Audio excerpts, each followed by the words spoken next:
So a few injuries that popped up there. Tyreek had a hip, Hippolyte had a shoulder, and then Dom Robinson is in concussion protocol. So we'll see how those things trend here this week and whether we'll have them for the next game or not. But really proud of the guys. Thought they did a phenomenal job just responding. I knew we were decimated in certain areas, and yet it's easy the easy thing is to say, woe is me, and our guys didn't do that. They just stepped up and kept battling through.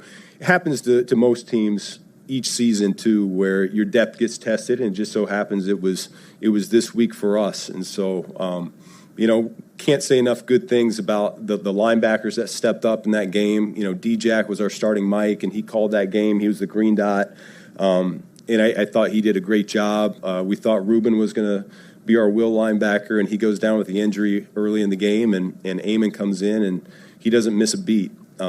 For a guy that really hasn't played a whole lot of football this year. So that was so encouraging to see. McLeod takes Tyreek's spot on the outside, and he's out there competing just like he has all year long. On the offensive side, we got, Theo's down, and Ozzie steps up at left tackle, and then Jonah goes down for a little bit, and Luke Newman gets thrown in there at guard. And so that was the type of game it was. And I just think that's the type of guys that we have, the caliber of people that we have. They just keep fighting away and keep plugging away. So it was great to get number 8, and they'll enjoy it here tonight, and tomorrow we'll be in the building on a short week getting ready for the next game. So go ahead and open up from there.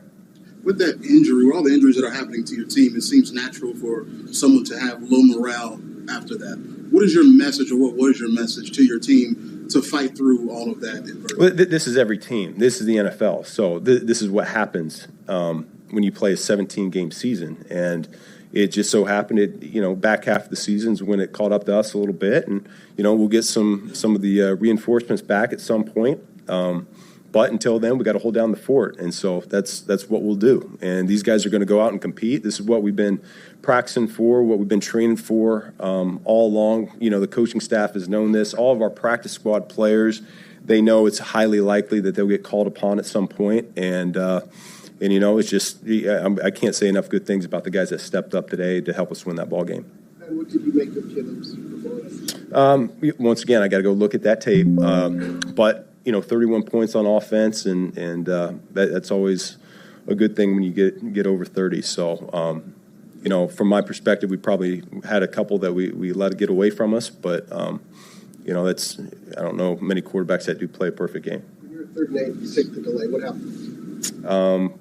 We just didn't get it off in time. And in the fourth quarter, those guys know I'm not going to call my timeouts because we're going to need those later on.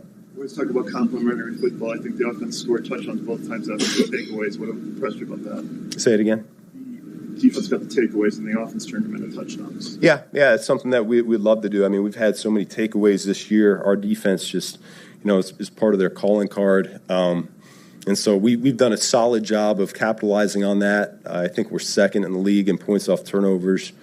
And so we really needed that there today. You certainly felt it, with Shawnee's interception there on the sideline. The whole sideline kind of ignited, gave us a spark, and offense was able to capitalize on that and score our first touchdown of the game. So it's good to see that complimentary football, and we're going to need more of that here going forward. What's it like on the sideline and maybe during the week, just kind of keeping track of all the guys who are down, and what does it say about DA about kind of how everything came together today? Yeah, no, I think you can't understate the importance of these guys. I'm talking about the coaching staff. That's all 3 phases. They do a phenomenal job of piecing this thing together. We meet early in the week and we kind of forecast how we think it's going to go. And then the week of practice kind of dictates who's going to be up and who's going to be down to a degree. But, each week's a little bit different story. And like I said, you got different guys stepping up and answering that bell. And that's why the week of preparation is so important for us, too. These young players, they get a chance to instill confidence in the coaching staff and find a role and a niche when there's an opportunity available. So, it was good. Again, for just a housekeeping thing, Tremaine, do you expect him back this year? Who? Tremaine? I think so, yeah.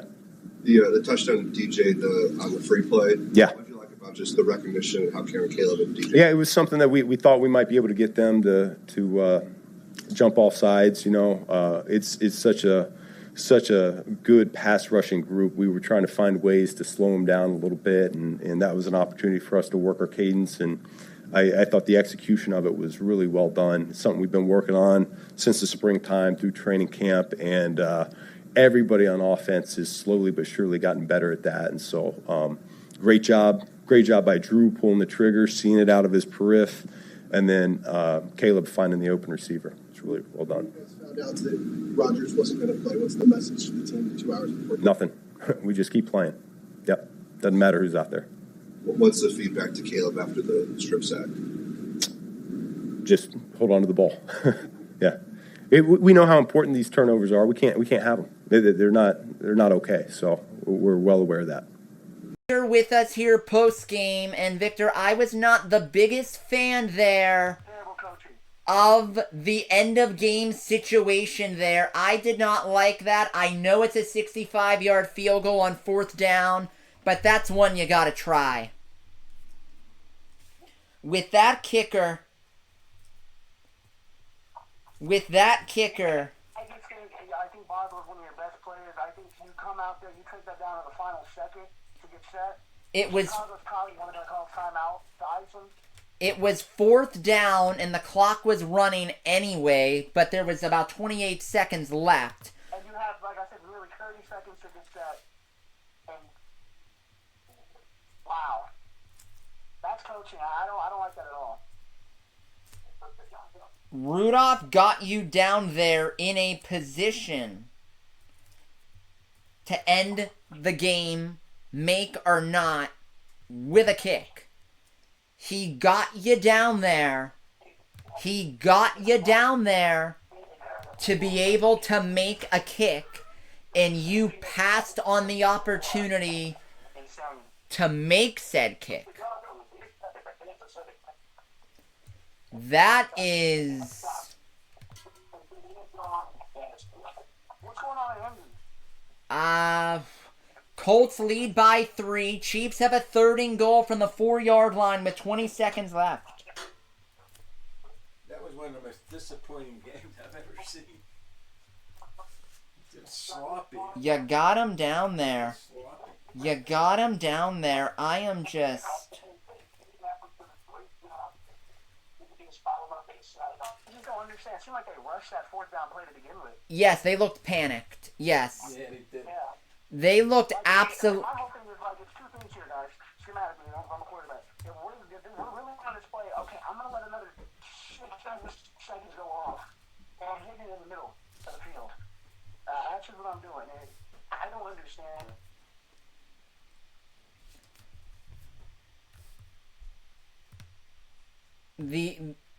The offense did enough to... Isn't, Victor, as a quarterback, isn't that your number one job at the end of game situation, is get down there to attempt a kick?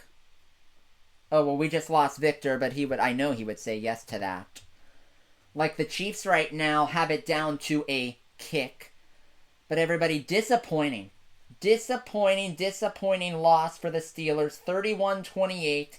They have fallen out of first place in the division. The Ravens now occupy first in the North at 6-5, and the Steelers have Buffalo next week at home. Thanks for... What a wild, unprofessional, chaotic finish, everybody. By the way, the Chiefs are going to overtime. The Chiefs have tied the Colts. They're going to overtime. The Lions and the Giants are going to overtime. We got some great football here in the early windows. Overtime in Kansas City, overtime in Detroit.